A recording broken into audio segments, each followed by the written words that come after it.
ঘুম ঘুম রাত্রি চোখে তবু ঘুম। দুই চোখে কেমন করে ঘুম থাকবে? দুটো বিয়ে করে কি কারো ঘুম থাকে চোখে? চোখ তো হার্ট অ্যাটাক করে দেবে। হ্যালো প্রীতম দা, তুমি যে দুটো বিয়ে করলে কেন করলে? ভিউসের জন্য না ওইসব করার জন্য? समझ रहे हो? মা কেমন লাগছে মা? ওয়াও, ভাষা প্রকাশ করতে পারবে না মানে? আমরা তো আপনার ছেলে দুটো বিয়ে দেখে আমাদের গাঁড়কে প্রকাশ করতে পারছি না। এটা কি আপনার ছেলে না বারা জনি সিন্স? একটা মেয়ের সাথে বিয়ে করছে, একটা মেয়েকে ডিভোর্স দিচ্ছে, ওই মেয়ে আবার প্রীতমের বন্ধুর সাথে করছে। কি চলছে? তোমরা মনে হয় পর্ন ইন্ডাস্ট্রি এখানেই খুলে দেবে। ওর সাথে হয়ে গেছে, একে ছেড়ে দিই আর একটা বিয়ে করে নি। হ্যালো ইউটিউব, তোমার প্ল্যাটফর্মটা একটু ডেঞ্জার জোনে চলে যাচ্ছে, ঠিক করো।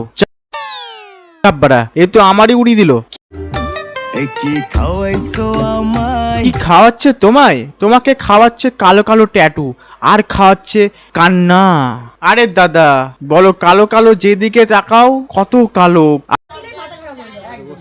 আবে এটা কি হচ্ছে? আমি তো ইউটিউব চালালাম না, না আবার আমি সোনাগাছিতে চলে গেলাম নাকি? সোনাগাছিতে তো এরকমই হয়। 150 হ্যাঁ 150 আবার প্রীতম দা একটা জিনিস বানায়, সেটা হচ্ছে ব্লগ। ব্লগ বলবো না ওয়াক বলবো কিছু বুঝতে পারছি না। চলো দেখি এটা কি ব্লগ না ব্লগের নামে সংসারে কুকীর্তির নমুনা। ওর শাশুড়ি প্রণাম নিল না তো আমরা কি করব? ওর শাশুড়ির ব্যাপারে জেনেও আমরা কি লাভ করব? আমাদেরকে ওর শাশুড়ি কি টাকা দেবে না আবার অন্য কিছু দিবে? समझ रहे हो? শাশুড়ি তো প্রণাম করতে দিচ্ছিল না, তো এরকম করে হাসছে কেন? পাগল হয়ে গেল নাকি? মনে হয় জামাইয়ের কীর্তি দেখে পাগল হয়ে গেছে। চলো প্রীতমদার প্রথমে স্ত্রীর সাথে একটু দেখা করে আসি।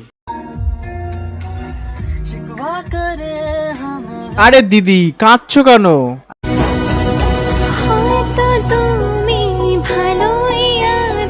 আরে দিদি দাদা তো ভালোই আছে, তুমি তো ভালোই আছো অন্যের সাথে।